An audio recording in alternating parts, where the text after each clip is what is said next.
Want to have your own business but don't want to start from scratch? Franchising might be the answer you're looking for. Welcome to the Level Up with Nick Lopez show.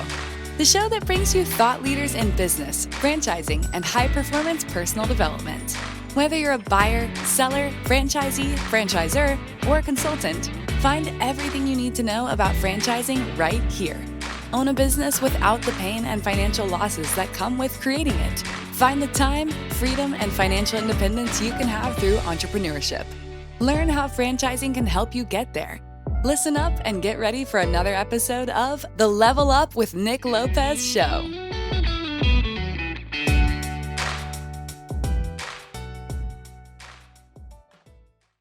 Welcome to the Level Up show with Nick Lopez, where we get the opportunity to speak to thought leaders in business, franchising, and high-performance personal development. Today's guest most certainly goes without exception, as he is the VP of Franchise Development for the United Water Restoration Group, which is an exciting, fast-growing franchise company. Bob Moore, welcome to the Level Up show. Thank you, Nick. Appreciate the opportunity to be with you today. Absolutely. Well, I know our audience is most certainly going to level up after today's call. I've been looking forward to getting the opportunity to learn more about your organization and specifically to learn a little bit more about franchise development, as it's an exciting part of franchising. Yeah. But before we get into all of that, Bob, I would love to learn a little bit more about your organization, where you started, and where you're going. Sure. I'll give you a little bit of background about myself and then a quick recap of the company. So I've been in franchising for about 30 years. I started out with Domino's Pizza. First 6 years, I was in corporate, roles, also working for various franchise owners. The last 7 years I was with them, I was a multi-unit franchise owner. So I own multiple Domino's stores. So I've been on both sides of the franchise business model. Went on to work for ServiceMaster, where I was a regional director out on the West Coast. And my team and I supported about 134 franchisees across 5 states, the bulk of them in the restoration space. So this is kind of my second time in this industry. I then went on to work for Dunkin' Brands for a little over 10 years. There, I oversaw about a third of the country for all things people and training related. So my team and I would help new franchisees get their new store open and things like that, as well as just regular operations, leadership training, and any other training the brand required to kind of get out to all the restaurants and things like that. I've been with the United Water Restoration Group for about 4 years. When I started, we had 5 franchisees. We currently have 27 and a handful of others in the pipeline. So it's very exciting. And, it's been a great ride in franchising. I can't complain. I love working with entrepreneurs and people who go out there and trying to make a go of themselves. So, and then a little bit about United Water Restoration Group. We were founded in 2008.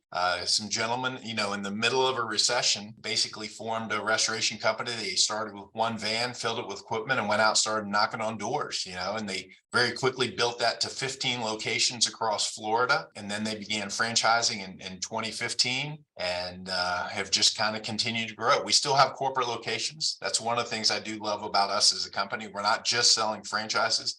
Our owners are still in the business, and they're busy working and running the 11 corporate locations that we still have currently on our books. That most certainly creates a different type of leadership when you're hands-on in the business, running some corporate territories. It, to a large extent, makes you a little bit more of a player's coach. Absolutely. It's interesting because I run the franchise company for our owners. So the same 3 owners own United Water Restoration Group, all the corporate locations, and then they form the franchise company. And I often treat our corporate company as just another franchise. Some of the same things that I coach and advise our franchisees on in terms of building and growing their business. It can be really advantageous to have someone who's outside your business kind of looking in, because they're not so caught up in the day-to-day details.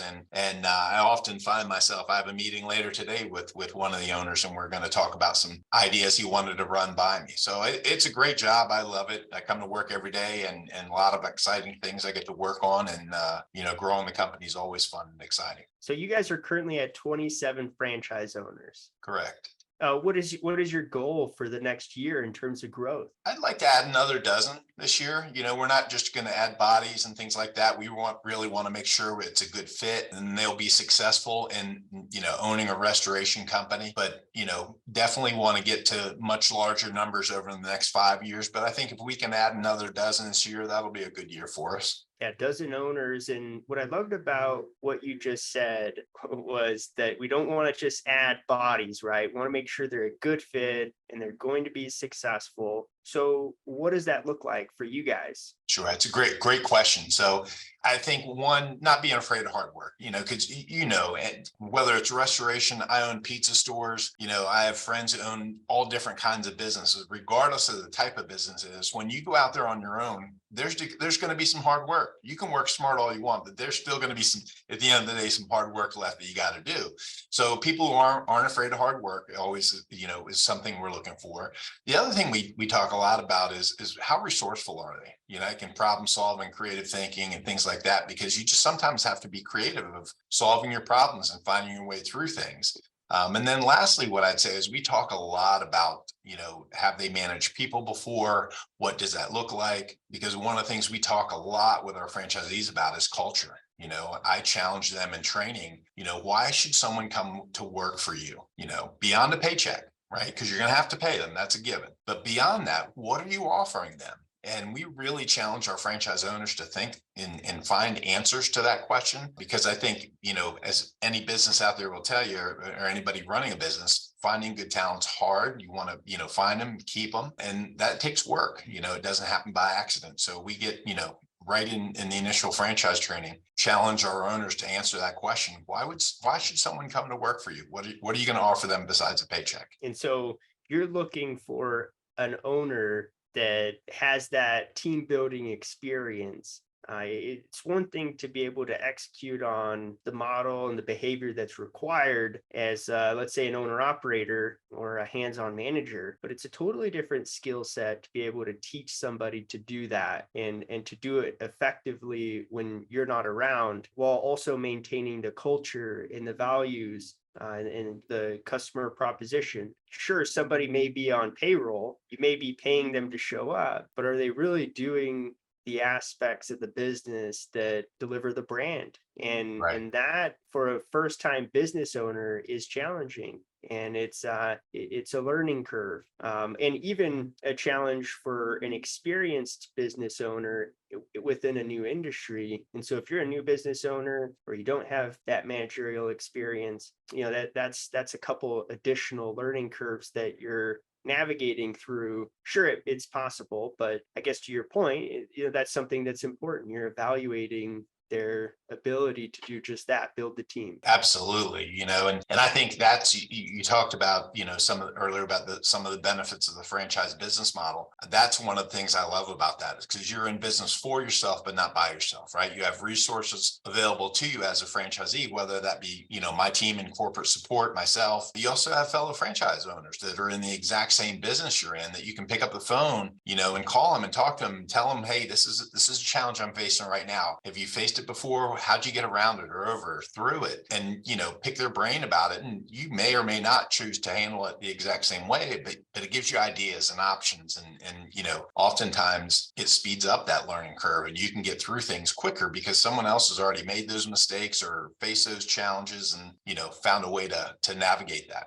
And something else you mentioned was hard work, right? That seems so obvious, but in many cases is not the reality of somebody considering a franchise. It could be, misunderstood that a franchise is a way to diversify. Right. And, it's like a stock where you put your money in and it compounds your return. Right. But the reality is that the business needs to be worked, right? You need to get the business in a position where it can deliver value in the market. And that doesn't just happen because you buy a franchise. As the business owner, the franchise owner, you're the one you're the one setting the business up and ultimately getting out there and delivering that value in the marketplace. thus hard work. Yeah, absolutely. And I tell our owners, because we've had some owners who've come on board who said, Bob, I don't want to go out and do the physical work. I don't mind doing the hard work of building a company, right? But I don't want to be the one that goes out when the basement's flooded at 2 a.m. I'm going to hire people to do that, right? And I said, that's absolutely okay. That you can absolutely do that. You don't necessarily be the one, have to be the one that goes out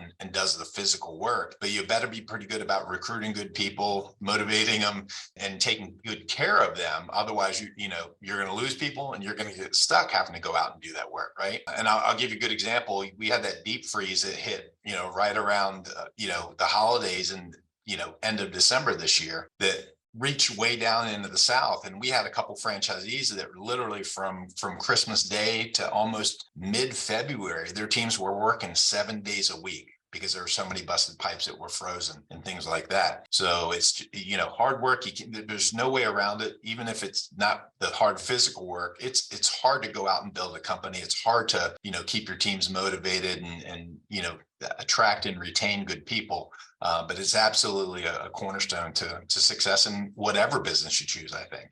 What are some aspects that make your company different than some other options in the market? Sure. It's a great question. One, I think we're still in the restoration business is a huge benefit, right? So we're not just selling franchises. Industries can change so quickly, and there's little nuances about every industry. And having restoration companies and having our owners out there in the business, the same business as our franchisees, can be incredibly helpful. We get to test things before we ever bring it to our franchisees to consider, whether it be different job software or ways of doing things. We can test that in our corporate locations before we roll it out to franchise. The other thing is, we learn things. We make mistakes. That's all part of learning. And I'll give you an example. We used to occasionally have customer drop a check by, or we'd have to send an employee out to pick up a check after a job was completed. That's not the best use of labor, sending someone out like that. So we were always trying to get better. And we basically came across an app that, we can send that customer a text, and they, open up the text and it opens up an app for them that basically they can scan the check and they can disperse funds from that app. So if they had 3 different contractors on one claim, they could pay all 3 out of that app, and us being one of them. So it was a good example of us being in the restoration business still. We learned that, and it quickly, moved and went on to, our franchisees as a great tool to use. Lots of other things, when we went through the, the beginning of we're just hopefully coming out of all the COVID issues and things like that. But when that started, we saw the impact corporately down here in Florida at our Florida locations before any franchisee were really experiencing anything. And so we pretty quickly, created some marketing materials, and literally within 5 days, we had marketing materials in hand, and our franchisees began doing COVID cleaning and some things like that. We did it corporately to replace, we kind of had a slowdown for a week or two when people didn't want you in their homes. And we kind of filled that gap with COVID cleaning. It was a need. And then luckily, we bounced right back and people got over it, and, we went back to business like normal. But we had a lot of corporate locations and some franchisees that, had great years because they did their normal restoration business, but then supplemented it with quite a bit of COVID cleaning as well. So being small and nimble, like I said, I think we beat most of our competitors to the marketplace there, because literally from the time we made the decision to go, it was 5 days they were out marketing and drumming up business. So it was good. Talk about being agile and innovative, right? And that right there is the core of the benefit of being in business with other business owners, specifically in the franchise model, right? Where you have home office, the ability to pivot operationally from a marketing standpoint, and within a week's time frame, have an opportunity that is pretty turnkey for franchise owners to go out and execute against and continue to build their business, even though the marketplace is, there's a lot of uncertainty and what could seem like lack of opportunity. Wow, I love hearing that. That is, to my point, just the core of what makes franchising great. And so, I want to shift gears a little bit and pick your brain about, how you acquire clients is it all based on storms, or is there some direct to consumer marketing? How do you go about, your marketing mix and acquiring customers? Right. That's a great question. It's interesting because a lot of people don't even know there's this restoration industry, right? Like, so what we do, if you haven't experienced a busted pipe or a flooded basement yourself personally, people don't realize it's a, $2 billion plus industry out there to deal with this. And so, especially our corporate locations, the bulk of them are in Florida. And we, every year, unfortunately, we get hurricanes. We had Ian come through last year and that generated a tremendous amount of work, but it goes beyond those types of, weather events. The interesting thing is I can't predict who and where it's going to happen, but there's a lot of statistics out there about, there's going to be X number of broken pipes, through accidents, just overflowed bathtubs, that's the beauty of our industry is that, regardless of who's in the White House and in the state of the economy, it goes up, it goes down, you have different policies. There's going to be accidents. There's going to be storms. There's going to be flooding. There's going to unfortunately be fires and things like that. So it creates a pretty steady stream of work. It's not one we can control and predict, but at the same time, it does seem to, as you grow, if you've been consistent in your marketing efforts, you can get to a point where you're pretty steady and it can be relatively predictable. So to answer your question specifically, we don't do any marketing to homeowners directly because I can't predict which ones will need our services. So what we do is we market to those people who will get the call when they need our services, whether it be plumbers, HVAC companies, and anybody who's in homes regularly, any home services company, it has the potential to refer work back to us. So we work really hard to establish good working relationships where it's not transactional. It's really about developing a relationship. And, one of the things we talk to our franchisees about a lot is that, listen, when we get a referral from a company, whatever type of company it is, it's almost like they're lending us their customer for a short period of time. So we really want to take great care of them because whatever we do reflects on that company that referred us in there. And I think that's one of the things our franchisees do really, really well, and our corporate locations. And honestly, I think is one of our competitive advantages. Most certainly. So a lot of industry contacts, networking with those referrals. I would assume that is just that, networking groups, getting together with other contractors that are in clients' homes and building those relationships where those referrals start to come in and build the business. That's absolutely, because those are long-term relationships. That's what we tell them. If you do it right and do it well, I mean, you're not looking at it as just what's in it for me. You're genuinely trying to make it a situation where everybody benefits. You can have some really great long-term relationships there. So if I'm interested in joining your franchise and I'm going through the process of exploring your organization, I'm going to go through the discovery process. I'm going to learn about, the operations, the unit economics, the marketing, and the business as a whole. I'll meet some of the franchise owners, get an opportunity to talk to them, and probably talk to some of the leadership team, and then I'll come to discovery day and actually be able to physically meet everybody and get a feel for, okay, is this the right culture for me? Absolutely. Can you talk about that process a little bit? What are some components of it that you would highlight or tease out that are worth mentioning? So, I mean, whether you're looking at us or anybody else, I think you hit on some really great points, right? Meeting the people from the franchise company, because franchising is kind of this weird business marriage, right? We're partners, but we're not partners. They're independent businesses. They often, get free to make a number of choices, within the scope of their franchise. But making sure you feel good about that team that's there to support you, and what are their qualifications, to get there. And if I'm picking up the phone and calling and asking them for advice, what's their background and things like that. So that's where I feel really strongly about my team. They've proven themselves in the restoration industry within their respective roles, prior to ever coming to work for us in the franchise side of United Water. So that's really exciting. So that I think is key. And then you mentioned the other thing is talk to franchisees, right? Because I can paint a very rosy picture of what it's like to be a United Water Restoration Group franchisee, but I would validate that information. Say, hey, listen, is Bob shooting it straight, right? There's no harm in that. I did it when I, looked into becoming a franchisee and things like that. And I think it's another critical step that regardless whether it's us or anybody else that you should do just to evaluate, what makes the most sense for me. Yeah, absolutely. Right. The qualifications, those credentials, because it's like a marriage, right? Mm-hmm. And you're in business for yourself. Would you mind elaborating a little bit around, what can I do as an independent business owner? Because, as you mentioned, it's kind of this weird dynamic, right? Where I'm licensing the brand, but yet I own the brand. Right. How does that work? I'll give you a great example. So we're a full service restoration company, right? So we do water remediation, mold remediation, fire, smoke.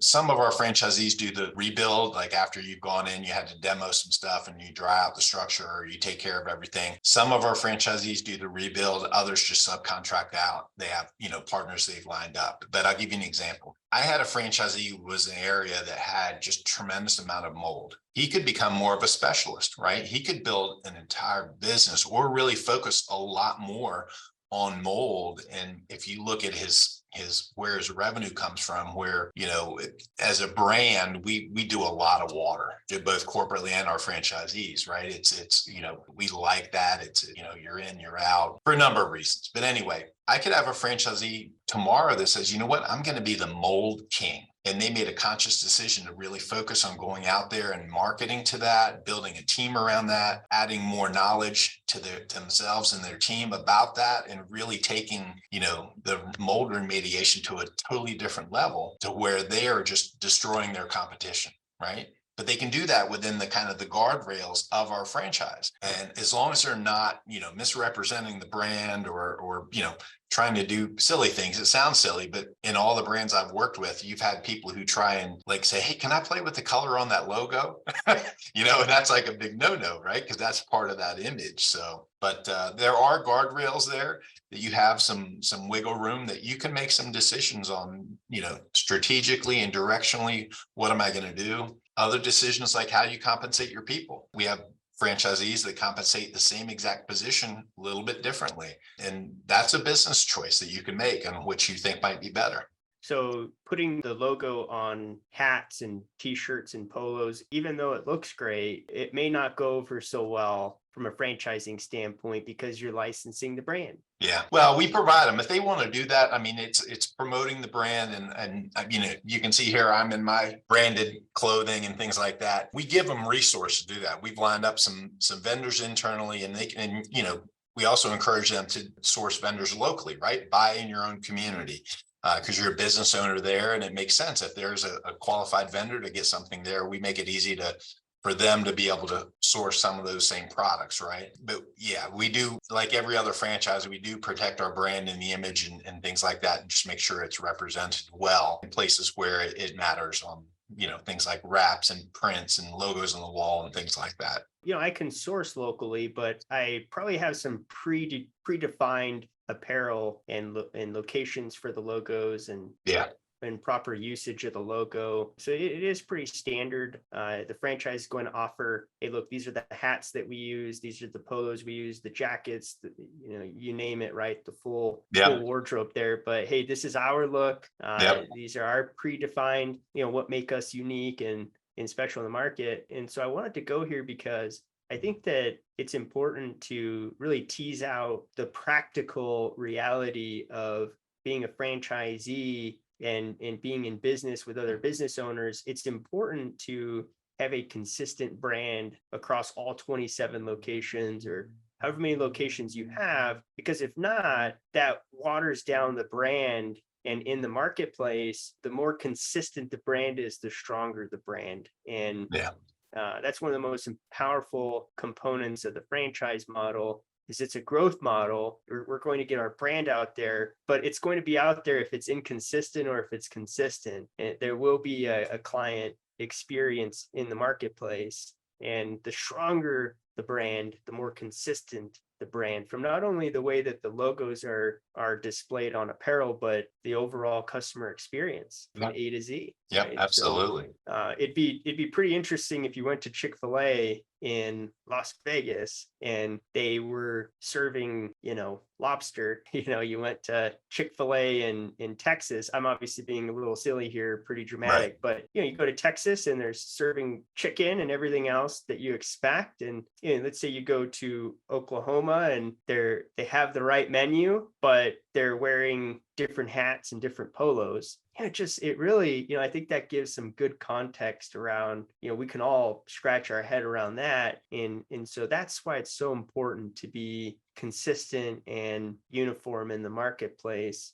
So I appreciate you letting me go there and get in the weeds on that. But I want to turn the page and talk a little bit about the future of your organization and, what initiatives you guys have on the horizon that are exciting that you'd like to share and dive into. Sure, that's a great question. So the next big thing for us as a brand right now is we have our second annual franchise conference coming up in May down in New Orleans. So we'll be down there. We've got great signups for it so far. The bulk of our franchisees are coming. Some of them are bringing team members. So we've got a great, 3.5 days set up for them for, the opportunity to network with one another, great learning going on, bringing in some outside vendors and a industry renowned guest speaker coming in on the last day. So that's one of the big things that we have on the horizon. And then, beyond that, we're just, as we always are, we're just looking for ways to get better, both in terms of our systems and how we present them. Because I liken it to what you just said about, the brand's, expectations and things like that. I think we have to look at what we give our franchisees in terms of tools and make sure that we're meeting a certain standard about them, that they're easy to use, they are easy to understand, and so they can pick up those tools and use them the same way within their franchise. So we're always focusing on things like that, as well as, if we meet our goal, we'll be busy getting, a dozen new franchisees up and running this year. And we want them to be successful. One of the other things about our brand that I love, the only way that we make money is the initial franchise fee and royalties. There's no other things that we require our franchisees to purchase through us, that there's a little markup or anything like that. So truly it's set up to where our success is dependent upon our franchisee success. So if we're going to add a dozen this year, we've already given a lot of thought to what does that look like for us in terms of just running the training classes, opening support, all of those types of things. So it turns out it should be an exciting year for us. At the conference, I would assume that you're able to get some feedback and allow for networking and collaboration, right? You're getting all the owners together, the leadership team, probably some vendors, some partners in the industry, and really devoting that time to huddling up around what makes the brand great, but probably polling some feedback and keeping the ears open for opportunities to innovate. Yeah, absolutely. I was actually just playing with some different polling options. So I came from the training realm when I was with Duncan Brand. So there were different tools we used. In the moment, you could take live polls in the audience and it displays up on the screen. So we've got a few things like that going on, and a couple other ways for them to provide us feedback on where we're going. And then one other thing I failed to mention earlier that we're also getting ready to form, we're a small company relative to, many other franchise organizations, but, with 27, we're at that point, we're getting ready to elect our first franchise leadership council. So there'll be franchisees elected by their peers to serve kind of as an advisory role. We'll bring them in, earlier than all the franchisees on some decisions we're looking at, things we're thinking about down the road to get their input. And it just gives all the other franchisees also another voice with, if there's concerns, questions they had, just someone else that they can speak to about it. And they know that, hey, these guys get together regularly with the owners and the franchise leadership. So we absolutely, that will all be built in as part of the conference coming up. So you're officially releasing and announcing, I would assume, the results of who was elected. Yeah, we're actually just getting ready to hold the election. So there was, we were pretty planful in terms of making sure we do it right. And, I've been a a part of it with every brand I was a part of. When I was a franchisee, I was on some different leadership councils myself. But, when you're doing your first one and things like that, sometimes you're kind of setting a precedent. So, we were kind of a little more planful and mindful for it. So we're getting ready to hold the first elections here very shortly, but they will be announced and ready to go by our conference in May. So, with your experience with those councils, just for clarification standpoint, are those elected owners really projecting the direction of the brand, or are they acting as some feedback for where the leadership team is wanting to go? Is Right. a little bit of both? How does that work? So it's a little bit of both. So I think the franchise business model works best when the franchisor and the franchisee are kind of working and going in the same direction, right? Trying to build the brand. The franchisees are trying to build their individual companies. And then, the franchisor is trying to make sure that the franchisees are successful in building and growing, but they're also charting a path to grow the overall organization. So those councils, ideally, they're coming to the table with ideas. They're pushing us in areas that, they might say, hey, we need to go more in this direction, or we need more tools here. They're kind of pushing us in some ways, but we're sharing with them our perspectives on how the brand's performing. They often get to see the company in a very different light because, they're so used to seeing their company, and they might see how they perform compared to some other franchisees. But when they get brought in on some of the councils and they see all the numbers and get to see, a lot more information, they get to see it kind of from the franchisor's perspective, right? So that's very helpful for any franchise company, because when you start talking about the future and things we're thinking about 18 months, 2-3 years from now, and what the company might look like and things we need to do, it's great to have their insight and feedback, because, everybody has blind spots, and every person in every company. And having that advisory council there helps you kind of minimize those oftentimes. Yeah, and really get on the same page, right? Yeah. To your point around seeing it from the franchisor's perspective, where other times it may just be seen as a fee, for example. Right. Yeah. If we were to give an example, let's say you're, as a franchise organization, you've never really implemented a marketing spend, and then from the franchisor standpoint, they can see, all right, well, here's a real opportunity to increase leads, which turn into revenue, which turns into more bottom line. Yeah. And, it's an opportunity for us to grow our franchise owner profitability, grow their businesses, acquire more market share. But if that collaborative process, those mechanisms aren't in place, it may just be seen as a fee. Right. Yeah. So, hey, look, here's my fee. It's going up $1,500. And from the franchisor standpoint, the whole time their intent was to benefit the franchise owner, and that could be missed. It could just be seen as a fee. Yeah, absolutely. That's it. That's interesting, and clearly a smart path to the next step of where you're going in the future and what's on the horizon. So annual conference coming up, leadership council being formed, pretty exciting developments going on within your organization. Any recent initiatives, key hires, just overall, any latest and greatest that you can think of that you'd like to share? Honestly, nothing comes to mind. And we had a great 2022. We really blew our 2021 numbers out of the water. We are hiring. There's a position that we're actually actively recruiting for now. It's a franchise business coach, or a field operations person, because we have a lot of franchisees and we want to continue to support them. And the person I have in that role currently is great, promoted her, but she is one person, and one of the things that I promised our franchisees, I said, we get a lot of really positive feedback from our franchisees about my team. And that was one of the biggest things that they talk about, and the concerns they had at last year's conference. Said, listen, we're all for growth, but we want the company to feel like it does now, where we love your team. We know they're in our corner, and they're great servant leaders, and they're really knowledgeable.